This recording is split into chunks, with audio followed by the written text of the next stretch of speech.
Stand if you think it's you. Nope, nope, nope. Yes. Try again. Yep.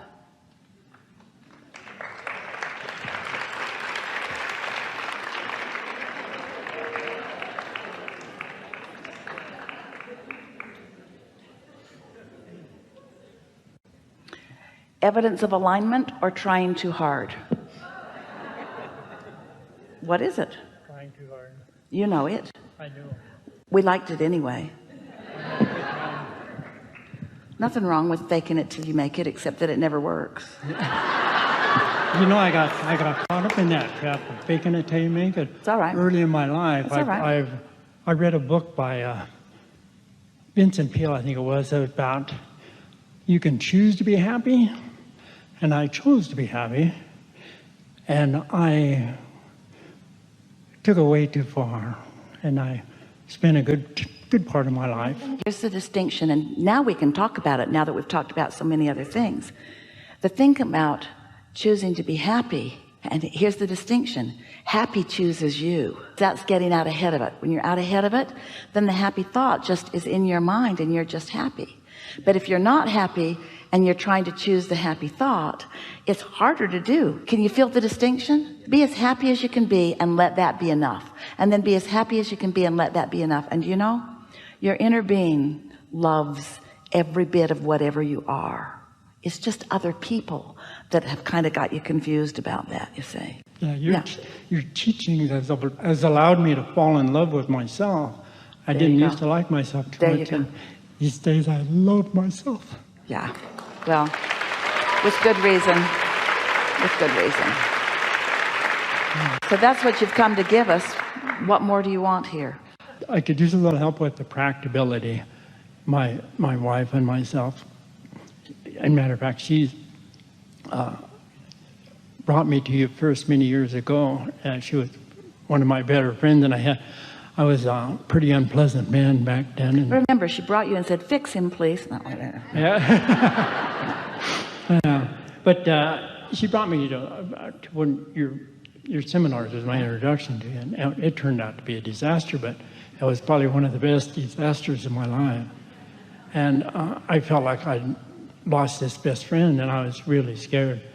And but it turned out really well. It turned out really well. And so from where you stand now, what clarification are you reaching for? We've been considering changing homes. We've paid for ours, and we're going to sell it and move more out of the city. We're both retired. We want to get away from the hustle and bustle in the city, and we want to move up a little farther north. So just now, you did some daydreaming that's helpful and some daydreaming that isn't. Yeah. Esther's begun calling it, am I daydreaming or nightmaring? Because sometimes she'll find herself on a train of thought and it gets a little bigger, and suddenly she'll think to herself, what in the world am I doing? And so when you're thinking about what you want, that's helpful. When you're trying to get out of the hustle and bustle of the city, that's not so helpful because it contradicts the vibration. Yeah, that's right. So here's our question to you, and you really help us wrap this all up into a way that can be very helpful for everyone else. So do you think that you are willing, capable? Do you think you're at the place where you could do this, where you could just let the ideas come to you, dream it, and hold off on trying to make anything happen or take any action? Do you think you could do that? I believe we could.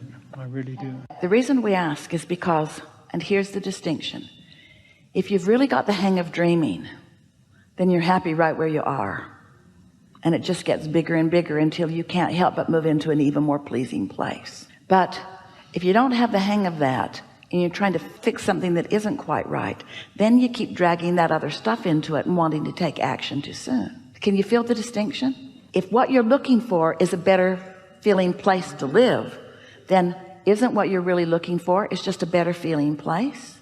So our question to you is, can you find the better feeling place without the urge to make a move right now to turn the better feeling place into something that is a reality that everyone else can see? Oh, both of us are very pleased with the house we're in. Well, not very pleased, but it's we're looking for a better place, so we can't be very pleased. But we really want to drive this point home in a way that you can really hear it. If you think about what it feels like to be in a really good feeling space, what comes most to your mind? Oh, nature. So start right there. Can you, because you're already in that vibration of alignment, can you let yourself receive non-resistant thoughts of that? Can you daydream around that and nothing other than that for a moment? Oh, I more than daydream about that. So describe that to us just for a moment. Well, we live close to an open space. We just want the daydream. The daydream? Nothing real or practical, just the daydream. The daydream is to walk out my front door and I do a sunrise. Or maybe not even out of a door, just be out there. Yeah, just be out there. And what does that out there feel like? Connection, alignment. What does it smell like? It feels like I'm amongst the creature teachers that show me the way. Pure positive energy, surrounded by pure positive energy. And what does that feel like? Bliss. Feels like alignment and bliss and eagerness. And in this dream, do you want to look out and see anything? And what do you see? Vistas, hardly anything. Grass is blowing.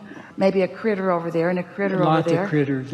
And so as you just stay with that for a little bit, as you let that vision just bliss you out and not try to turn it into anything productive, but just enjoy the feeling of that, now you are out ahead of that. Now you own that vibration, and that vibration will lead to another thought of non-resistance and another thought of non-resistance and another thought of non-resistance. So you might do that every day for a while until in that non-resisted state something is offered to you that just feels familiar, like that feels. Your practical mind isn't saying where actually is it, or how many square feet is it, or how many vehicles can I park there, or how long does it take to get there, or where are the roads and are the roads open, or how much does it cost? Because all of that is irrelevant, because under that blissed out state nothing would come to you that goes crosswise in any way from what's in your vortex or what is a probability. Do you follow this?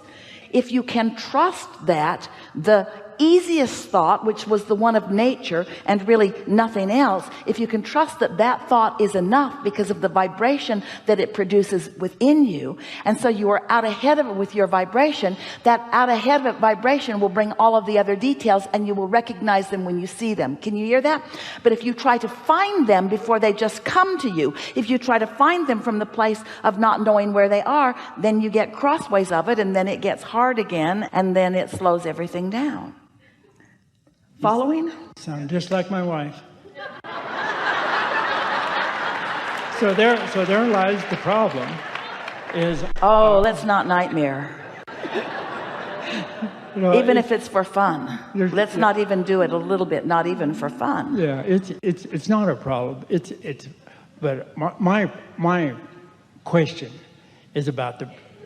It's about practicability. It's like we just led you on the most impractical journey that will bring you everything that you want. Yeah. The most impractical journey that will bring you everything that you want. Okay. And when you become like Esther and want to make it practical, that's when you start mucking it up, and then you got to get over that again. So we're just asking you, which is easier, to find a problem and fix it, or to start in a place of no problem?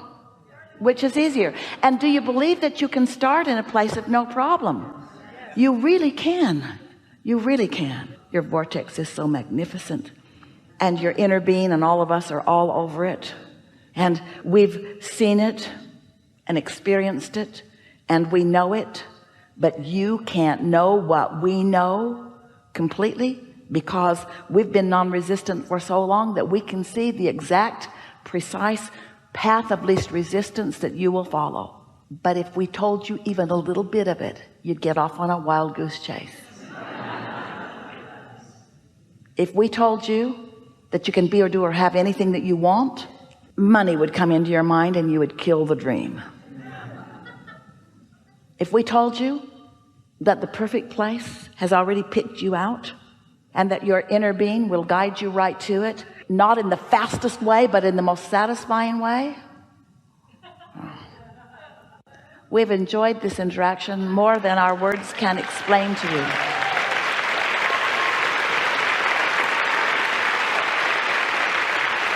We are eager about what lies before you, but not because the manifestation is so important, but because the dream about it will be so satisfying along the way. Your dreams will feel good to you if you will let yourself dream a little bit, and do not underestimate the power of that. And as the dreams flesh in a little more fully and a little more fully, you'll get hooked on that non-resistant, non-action, non-practical state of being. And then we will tell you what we've been telling Esther for a little while. There is nothing more practical or productive that you could do than let yourself daydream. It is the most productive and practical use of your time. Put yourself into a place where it's easy to do. Go to places where you feel the best. Set yourself up for the success of the dream. Pat yourself on the back every time you catch even a momentary glimpse of it. Take pleasure in your thought and feel the fullness of all of us who surround you, and then enjoy the inevitable, absolute, certain manifestations that must follow. There is great love here for you, and for now we are complete.